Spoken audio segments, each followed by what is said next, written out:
আচ্ছা, আগের ভিডিওতে আমরা যে কাজটা করেছি সেটা কি এই ফর্ম সেকশনটা জাস্ট হচ্ছে আমরা ইম্পোর্ট করছি আর এখানে হচ্ছে ভ্যারিয়েবল আকারে ইউজ করছি কনটেক্সটের ভিতর। ঠিক আছে?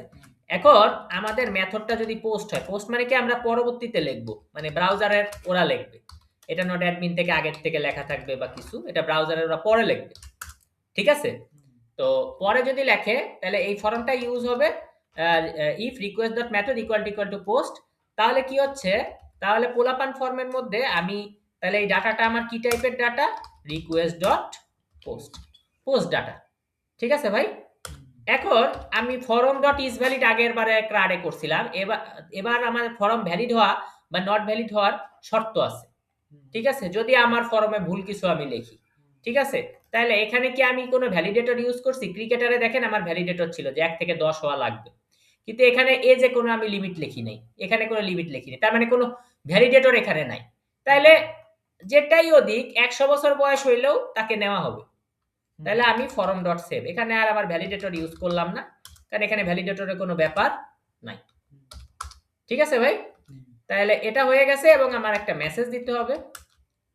মেসেজ ডট সাকসেস রিকোয়েস্ট কি লিখবো, পোলাপান অ্যাড হয়েছে, পোলাপান অ্যাড হয়েছে।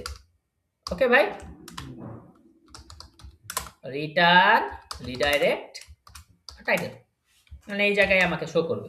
ঠিক আছে ভাই, এটুক কি আমরা বুঝতে পারলাম? এখন আমাকে তাহলে আমার ক্রিয়েট সেকশনের কাজ শেষ। তার মানে এখন ক্রিয়েট সেকশনের কাজ আমার ভিউতে মোটামুটি শেষ। ঠিক আছে?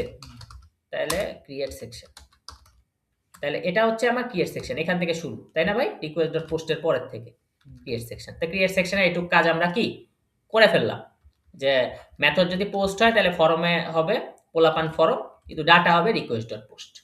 ডাটা কথাটা না লিখলেও চলে, আবার লিখলেও চলে, সমস্যা নেই। ঠিক আছে? তারপর এটাকে আমরা সেভ করব, পোলাপান অ্যাড হয়েছে।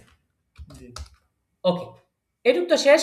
তাইলে আমাদের পরের ভিডিওতে আমরা দেখবো এই যে message.success-টাতে দিলাম, এটা তো মেসেজ আমার ইম্পোর্ট করা ছিল আগের থেকে, কারণ আগে ইসের কাজ করার সময়, স্টুডেন্টের কাজ করার সময় আমরা কি করছিলাম ভাইয়া, মেসেজকে ইম্পোর্ট করে রাখছিলাম। এটা নিয়ে আমাদের কোনো মাথা ব্যথা নাই। আমাদের যে মাথা ব্যথা আছে সেটা হচ্ছে মেসেজটা শো করব কিভাবে HTML পেজে। HTML পেজে তো আর আমি কোনো সিস্টেমে ফেলাই দেই নাই, তো শো করতে তো হবে। তো সেটা আমরা পরের ভিডিওতে দেখতেছি। ঠিক আছে ভাই?